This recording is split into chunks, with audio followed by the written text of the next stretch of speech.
Aviva Technologies et on continue à parler start-up et grands groupes écosystèmes. Avec nous, Laurence Henouz, vous êtes Global Head Digital Acceleration Labs chez Novartis. Exactement. Et donc vous êtes là pour gérer votre labs, gérer les challenges proposés aux startups. C'est un grand moment pour vous aussi et aussi pour les startups. C'est un très grand moment, on est vraiment ravis. On a eu une très très bonne réactivité des startups. On a eu 6 challenges qu'on a postés sur les réseaux et dans nos networks et on a été soutenus par l'organisation de Vivatech. On a eu des challenges qui étaient pour essayer de mesurer le déclin cognitif, mesurer les capacités de la rétine. On a eu un autre challenge pour prévenir et détecter les crises cardiaques.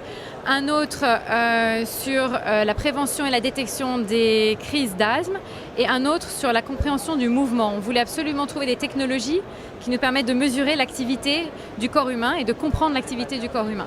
Alors ça maintenant, c'est la partie qu'on un peu émergé de Viva Technologies, c'est Challenge. Vous êtes allé même encore un peu plus loin. Vous m'avez expliqué, vous avez fait rencontrer 60 de vos collaborateurs à Novartis et 50 startups.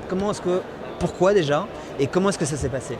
Oui, alors en effet, on avait 50 startups sur le lab et on a invité 60 de nos collaborateurs de chez Novartis qui viennent de tous départements confondus, qui viennent du global, qui viennent des régions, qui viennent de certains pays.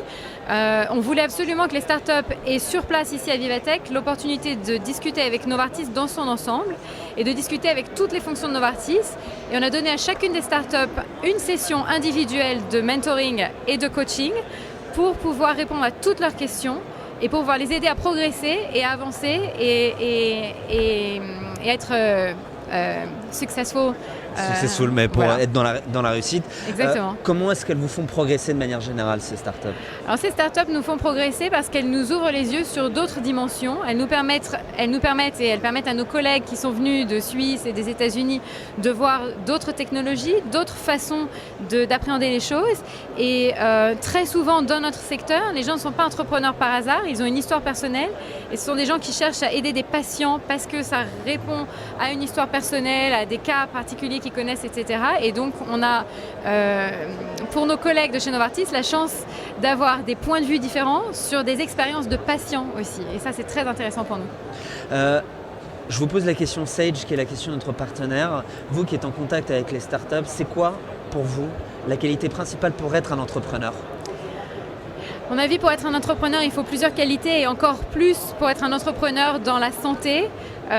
Il faut avoir de la patience. Il faut être capable de se relever à chaque fois qu'on fait face à une difficulté. Les difficultés sont très nombreuses, les régulations sont difficiles, elles sont différentes d'un pays à un autre, d'un continent à un autre. Dans la santé, les produits qu'on essaye de développer sont là pour soigner des gens. Il ne s'agit pas du divertissement, il ne s'agit pas de mettre une télé sur le marché, on parle de la vie des gens. Donc il faut que ces entrepreneurs aient vraiment de la patience, la route est très très longue. Mais elle est très riche, elle est très intéressante et quand on trouve des solutions pour améliorer la vie des gens, pour améliorer la santé de ces malades, eh bien le succès est à la clé. Patience, résilience et passion, le triptyque gagnant pour être un entrepreneur dans la santé. Merci à vous d'être passé par notre plateau. Nous on continue aujourd'hui à Viva Technologies pour continuer à parler innovation. Merci beaucoup.